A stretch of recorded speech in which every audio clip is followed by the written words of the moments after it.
Welcome, everyone, to Potholes and Politics, local Maine issues from A to Z. This week, you are listening to Rebecca Squared, as it has been a real challenge getting us all in one faith together. We're using this opportunity to try to get something out, at least, to our regular listeners. Just minus one of the trifecta. Yep. So it's Lambo and Grambo coming at you this week. There's been a lot of activity since our last podcast that we dropped.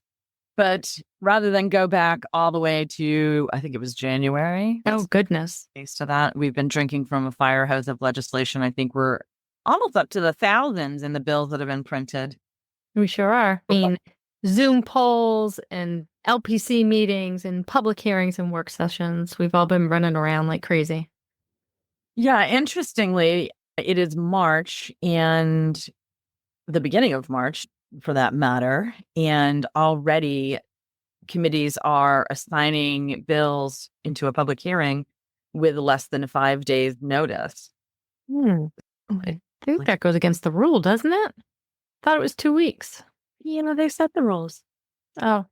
As you got to hear today in judiciary, public meeting rules and public meeting norms that are well established, at least within the municipal context, that the people's work gets done on mic and in public and doesn't constitute a special meeting of individuals who are making decisions.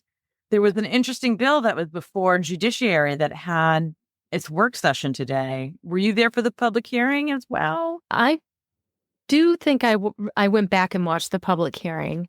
I was not in the room for the public hearing, but yeah, it was a really interesting work session. And I was particularly interested because it's something that we always talk about, corner caucuses, and when, the committee will run behind closed doors and they'll talk about things, come out of the committee room and come back into the committee room.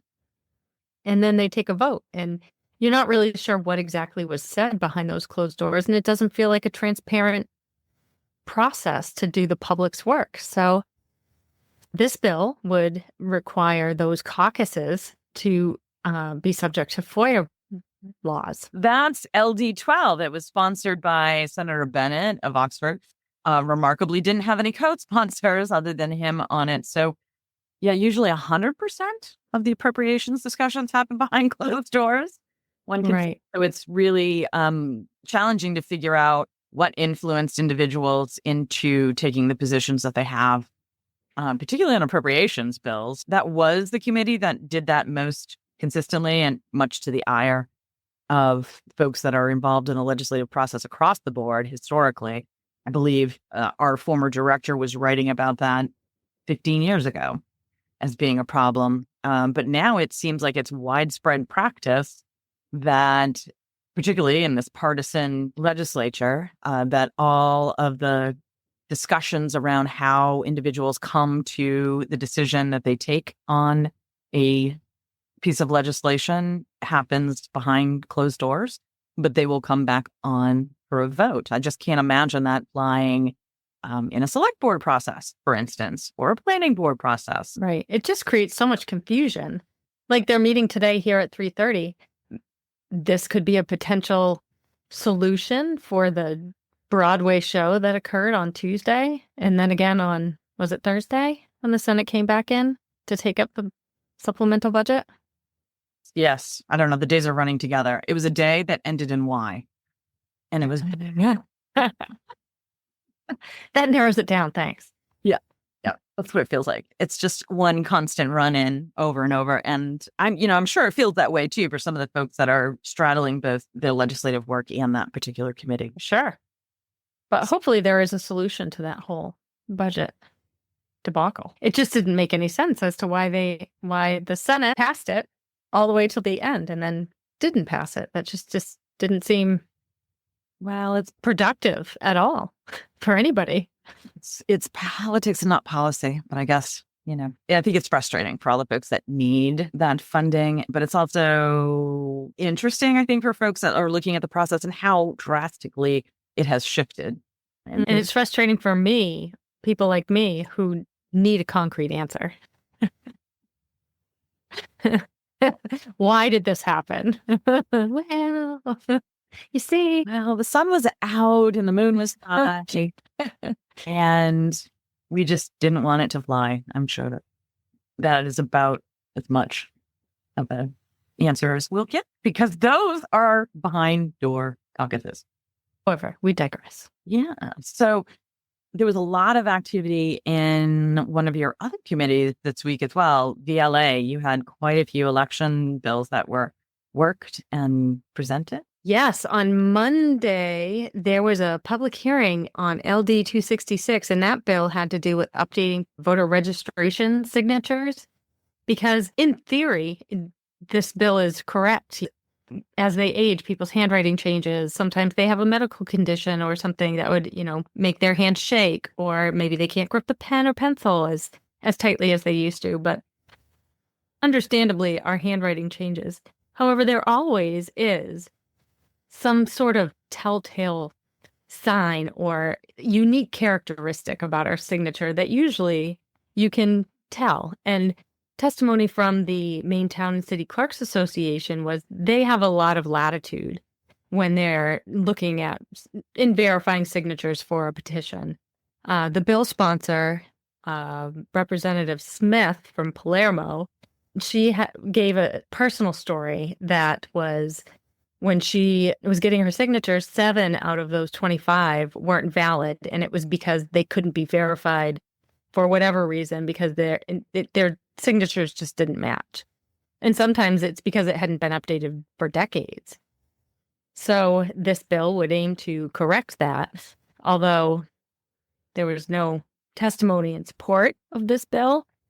There was a lot of testimony in opposition, just because the central voter registration system, the CVR system that clerks use for the voter registration rolls, that is not capable of tracking a date on which they get the signature. So they would have to update all that software to track that date in order for them to be able to move forward with this bill, which was, I guess, a really large number. I think it was $2 million, if I'm remembering correctly. I can't remember off the top of my head, but it was a big price tag. There was also a bill, LD 811, sports wagering facilities. It would require a municipality to hold a public hearing and have a vote before a sports wagering facility could be placed in their community.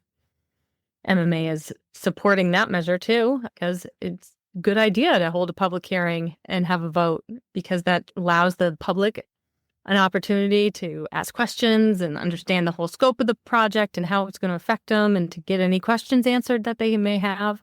And then a vote just kind of reflects that, yes, they want this in their community. And honestly, that's the beauty of home rule, right? The people get to vote and to what comes into their community. That's why there's home rule and local control. And it provides them an opportunity to understand what's happening, and instead of being blindsided, at least, there's at least one public hearing. I think that this has to do with a very specific sport betting entity that maybe didn't jump through some local hoops. Yeah, the online, when that was passed, that created some loopholes. Several, yes. So in addition to election bills, there's been a lot of gambling bills and lottery bills and liquor bills. Not all of municipal interest, but there's been a lot of activity, and the VLA committee has been very busy. Oh, geez. So what about you? Every time I look at our schedule, you have 1.5 million things going on. I'm not sure how you cloned yourself and get yourself to all these hearings and work sessions, or how you have the time to do it, but please tell me more. All right. Well, I don't have a life. Got to start there. And I'm a glutton for punishment. And jack of all trades, master of none, which I hear that is tragic, but when you've got 1,000 bills coming at you, I'm going to do something about it. So this past week, and maybe it was it was a little bit the week before as well, seemed to be a lot of kind of public safety focused, but also crossover focused pieces of legislation into housing and economic development as well. So there was a lot of stuff in CJ that was focused on improving fire training facilities, by providing some state fund for the statewide investment in training facilities that not only allow firefighters to train in a safe environment, to understand how a fire acts under multiple different scenarios, but also to keep and contain and make sure that they are environmentally friendly. It used to be that you would find a building that was derelict and someone wanted to develop, and they would offer that as a training ground for firefighters, which sounds great in theory. It sounds like it's, achieving a couple of different purposes, but the stuff inside a building is toxic in nature in general. So you can result in having some contaminated land after that event, but also a building, particularly one that's old or derelict, is unpredictable. So if you're trying to train somebody who has no experience, you don't send them into a building that you don't really understand or know about its foundations and then hope for the best. It did work for a long period. If you got to pay for injuries, you might not want to take that track. And training in a safe environment kind of requires investment in those facilities. But you also don't want firefighters from Presque Isle needing to travel to Portland for their training. It's not realistic in a state that is heavily reliant on volunteers to back up career and all fire agencies in general. And and it's just a hardship. It creates a barrier so that people that are willing to serve would face an added barrier that wouldn't necessarily exist otherwise. So there was that. And then there was... However, as we have heard, those from Aroostook County will travel to Portland for that training because they're hardy up there. Yeah, they do. They have to do everything. They're so used to They travel distances. Inconvenience because nobody understands how far away that is. It is far. I'm always amazed every time I go up there how far away it is. Yeah, and which has its beauty sometimes. Oh, the other fire-related bill was also interrelated with EMS services, and it is a commitment to continue to fund what was adopted in 2021, which was the community-informed self-determination grants that allow a knowledgeable third party to come in and help a community understand what services they have available around them and what might be necessary to achieve the type of emergency medical response that they might desire before they have to call 911 and get it and find out that they don't have a paramedic. And then understand the real costs of what that is, because that landscape in nature has changed drastically, and services don't make money from emergency medical services. So there is a local commitment that needs to be there, but it allows them to look at what's realistic and possible within a regional or multi-municipal area.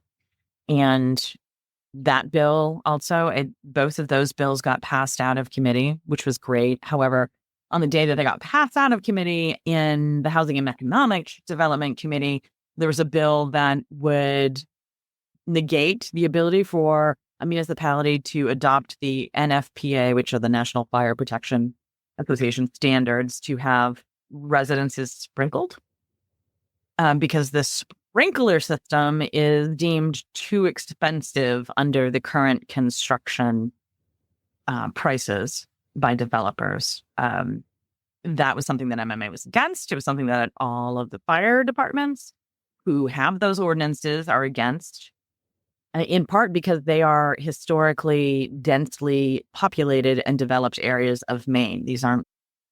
Reedfield doesn't have a sprinkler ordinance, but it also doesn't have a water system. A water system? A water system.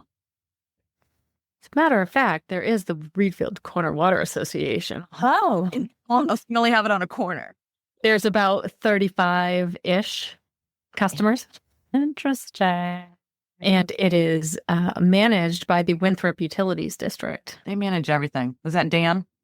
Dan, the little water man. Interestingly, the same day they did work those fire bills over in the Housing and Economic Development Committee, they were holding a public hearing on preventing municipalities from adopting NFPA standards for sprinklers in single-family and multifamily dwellings, which is something that several communities have adopted, particularly in the densely more populated areas of the state and those with career fire departments and water districts as well that are pretty ubiquitous throughout a location, for the simple fact that it slows the ability or the need to grow your fire department. So you can still rely on part-time volunteers to supplement.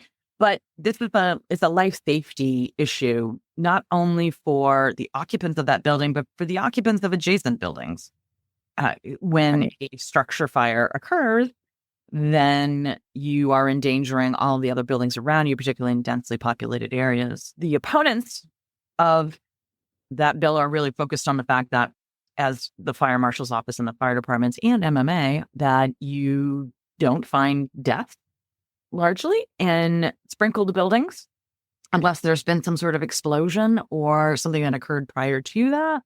But sprinklers, unlike 007 movies, do not go off and flood the entire building. They are isolated to the fire and the point of ignition. So you might get sprinkler going off in one building, but what happens is that quickly suppresses the fire that allows for the time for the fire department to get into the building or to respond to the building. So it covers the building between the time of the fire starting and the fire department arriving on scene. And one of the fire chiefs told me this week that the flashover time of new builds is 8 minutes, which is faster than they can even leave the fire department. It has become a significant problem. The proponents of the bill state that it's too expensive. It adds $12 a square foot to the cost of a build based upon current construction standards. Interestingly, countertops are around $85 a square foot. So there's a cost benefit there as to what is necessary and what might be voluntary. Those are decisions that you make when you're building buildings. But these particular areas that folks are encountering these sprinkler requirements are historically very densely populated. So there is an expectation that you're not going to endanger the buildings next door, which might be older. This is how you allow this mixed development to occur, and or might be closer than originally had planned for. So the pushback was interesting on that one. Yeah, that is interesting. When you're talking about this, it reminds me when there was a fire in a building on Mount Vernon Avenue in Augusta. Mm-hmm. And for a really long time after this fire, I mean, it demolished the whole building, but the building right next to it, the siding was melting off of the side of the building for the longest time. So, yeah, I get that point, how it could kind of knock down a fire before the fire department gets there. And I remember when I worked at the utility district that people would complain about their fire protection bills all the time. They're like, what am I even paying for this for? But I mean, the size of the pipes and the amount of water that can get into that building when it's sprinkled immediately is such a benefit, or potentially mitigates the damage that can occur depending on what kind of fire you've got. I mean, there's so many factors, but I don't see why people would be opposed to having that where multiple lives that are not connected are at stake. One of the proponents actually argued social Darwinism, which was shocking to me. But if you're making a decision, it's your place. Like survival of the fittest? Yeah. Like, the folks don't change their smoke detector batteries enough, so they have to have a public service announcement to remind folks to change, like during fall back and spring forward. You'll say, oh yeah, change your batteries, or you'll see those types of ads. Or at 10 p.m. to remind you where your children are. It's 10 p.m. Do you know where your children are? One of the things that I just find I struggle with, and I think all of the folks within that municipal sphere, or anyone who has been to a fire, or even the fire marshal who was at the scene of a single family residence fire that had 4 people injured, 1 fire officer trapped in the building. It was not sprinkled. Those are things that you want to try to prevent, if at all possible. And yeah, it requires a lot more work on the side of fire to actually go through and do these inspections, et cetera. But where they're possible and where they make sense, that's why it's a national standard. Maine has chosen not to adopt the national standard, largely because of the pushback around the costs of construction that you have heard, but they haven't prohibited municipalities from adopting that fire standard. I think all the fire chiefs and everyone that was there, anyone who has been to a fire, fatal fire, or even seen the type of destruction that can happen in an entire neighborhood, is not really keen on selling safety for cost. I think there are ways to cut costs that can allow you to make sure life safety isn't one of those things that you ignore. I don't think you could get a house built because it didn't have heat or Right. I mean, we have a plumbing code, needs Right. a flushable toilet. These are things that we accept as being important to the health and well-being of individuals.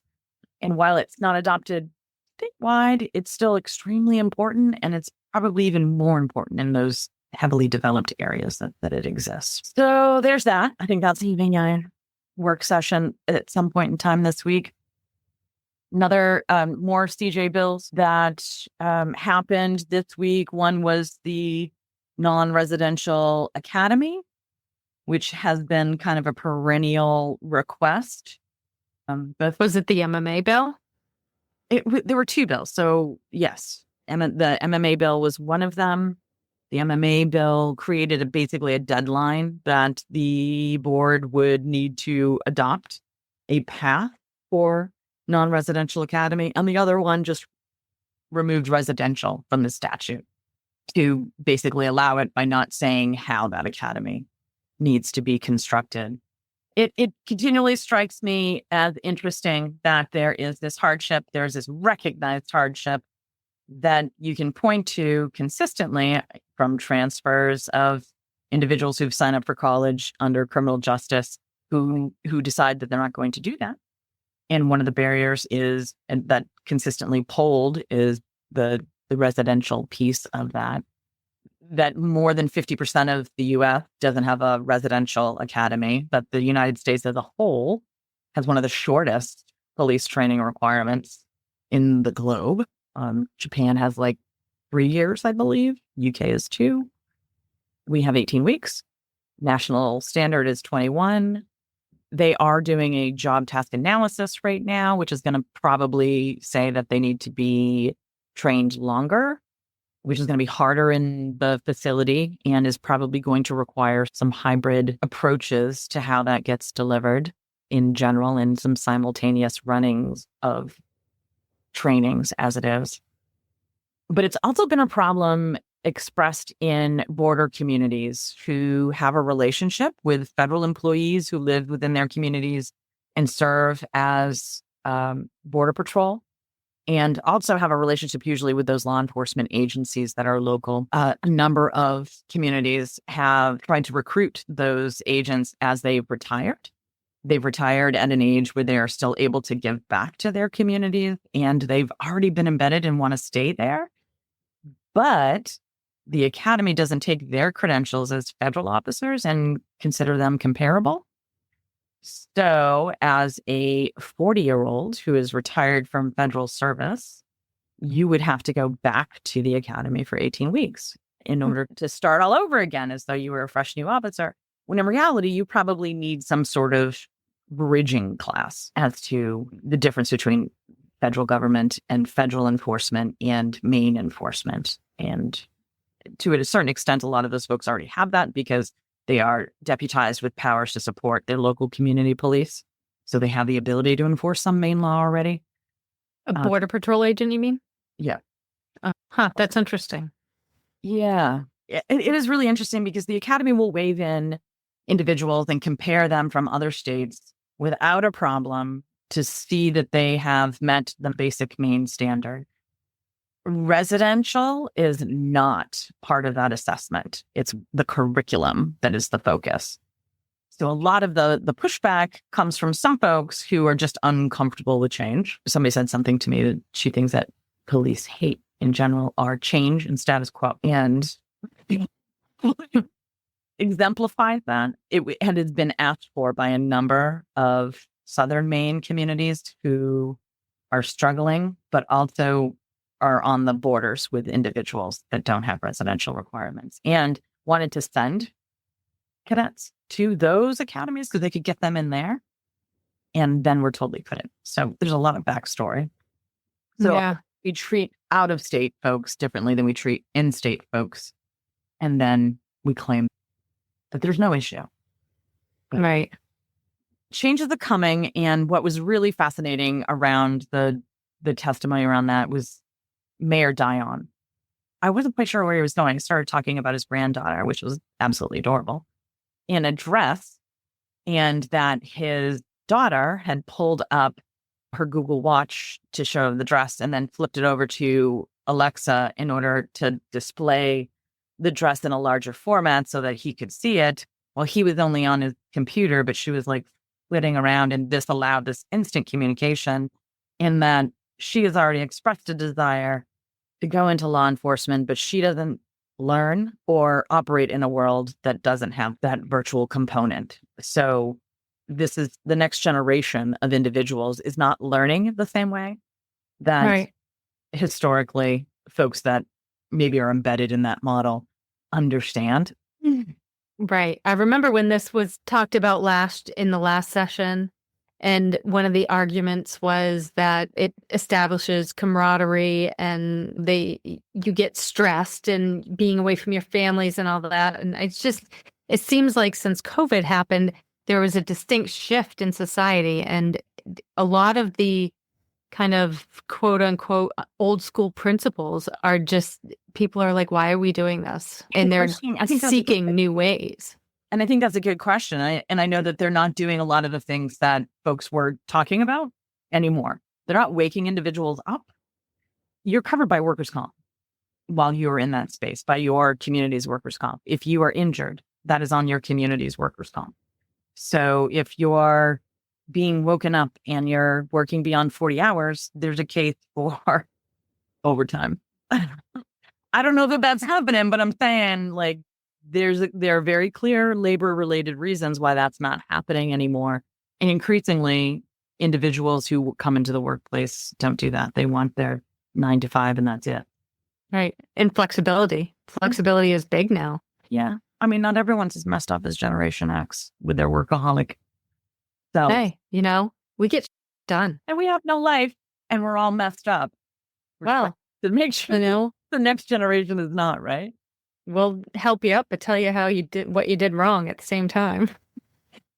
So there was that, also county correction and backfilling the cost of county jails for the property taxpayer and trying to get more state skin in the game for what is fundamentally within the state sphere of control, but is being paid for too much by property tax.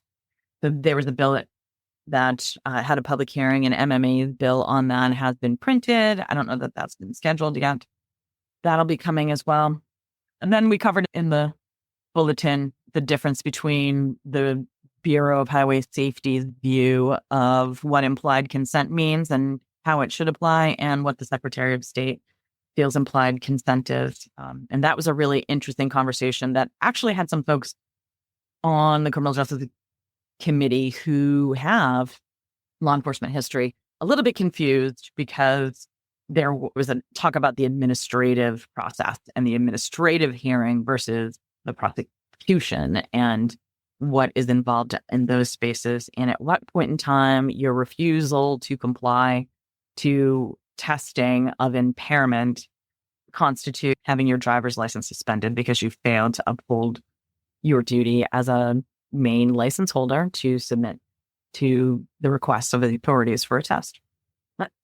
And it was philosophical, as the Secretary of State said, as to whether the impairment that was the intention of implied consent.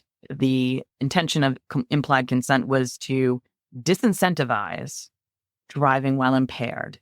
There isn't a trigger for impairment that has been recognized by the courts. Like if you have probable cause to establish that a driver's impaired, and those observations are clear, articulable, and mount to enough, you don't need the level or the type of drug that is impairing you. So caffeine's a drug, alcohol's a drug, over-the-counter medicines are a drug, your prescription medicines can be impairing. Beer's bong or blow.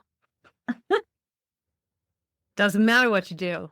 No driving. So, trying to discuss that the impairment has already been established through probable cause. Mm. And that was the focus of implied consent, because the level, it's helpful. It can be an aggravating factor, but it's not necessary. I've heard committees get really confused when they start talking about implied consent and when they talk about criminal justice things and they talk about what happened before the arrest and when they had probable cause, and it gets very confusing. Yeah. I think we have all watched too much TV.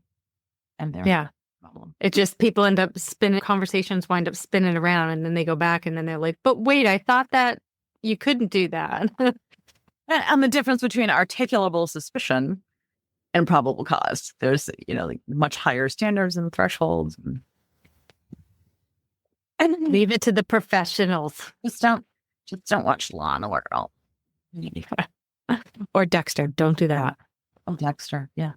1 and 12. They did hold a public hearing this week in the Education Committee that would require secondary schools to hold voter registration drives, which on its face is a good idea because some hold mock elections, but the major point that was driven home by not only MMA, but a lot of main school management and others that testified was that it's up to the local community what they're going to teach in their schools, and they don't have to participate in a mock election if they don't want to.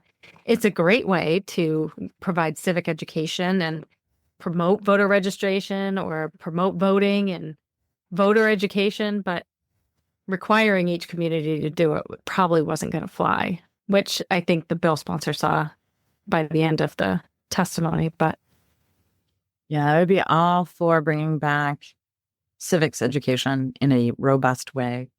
Sometimes it falls on a passionate teacher, and it's always great. My friend brought her class up to, I think it was for Climate Action Day, up to the State House, and I was able to give them a tour around, and it's just so great to see someone come in without the jaded, oh my God. Well, in excitement, they're almost in awe. They're like celebrities to them, because they see them on TV, although not so much anymore. But I know last year when I went to that National League of Cities Congressional City Conference, and I was walking around the state office building and the Senate building, and you see the names on the walls and all the marble and the big tall ceilings. It was super cool. I was awestruck. I was like, oh, look, that's so-and-so's office. There's names right there. There's their flag. And I think that is great. And that was to me what it was like to walk around with them, that they had that. I was like, yeah, I remember when I thought this place was great. The excitement. It's infectious, honestly. When people are that excited about something and they're talking, and even if it's surface level and it's not too deep, it's really cool to see that passion and enthusiasm. Yes, I agree. And of course, I'm a public service nerd, so it gets me extra excited. I have, in the Veteran and Legal Affairs Committee, I have LD 948 expanding the cannabis laws. And this bill, if I'm remembering, would expand the limits on the number of cannabis plants that a caregiver can cultivate. I think the big ones around cannabis haven't come out yet. I think there's going to be some really big medical testing bills that come out. I think they're still being worked on, though. Maine's like the only state that does not require testing in the medical side of cannabis. And it blows my mind that it's not tested, but the recreational side is tested beyond belief. I know. Because you're supposedly using this medicine that's not regulated by the FDA. Clearly, it ain't your uncle's weed that he grew from your birdseed bag, because hemp seeds used to come in birdseed bag. People used to pull them out and did they really? Yeah. Jeez. Yeah. Interesting. I was told anyway. Learning all this cannabis history. Hemp seed looks like, but that was one of the locations that you could get your hemp seed was from a birdseed bag. That's funny. Yeah. Wow. There we are then. That was quite a digression. So yes. Someday we'll produce the offcuts of these. But Yeah. 15 minutes of good content. Goodness gracious. well, there we are then. There we are then. Thank you for this lovely Friday afternoon pick me up. It was great to get together. I've missed you so much, and I know. hope you have an amazing birthday this weekend. And Thank you. didn't have to come in on Monday. I asked my friend Annie, who makes the cupcakes, if she would be able to make me a half dozen of them so I could bring them in to share with you guys on Monday. I bought the cookies for you guys last night, and then when I didn't go in to work today, I realized that I'm not going to see you on Monday if I do. So you're going to have to eat the cookies. I can't eat all those cookies. Sure you can. But they're all Irish themed. Breakfast, lunch, and dinner. Mm, You can have coffee in the morning. Don't forget water. I know. Gotta hydrate. I gotta hydrate. Well, happy birthday, lady. Thank you. Happy loads. We will see you next week.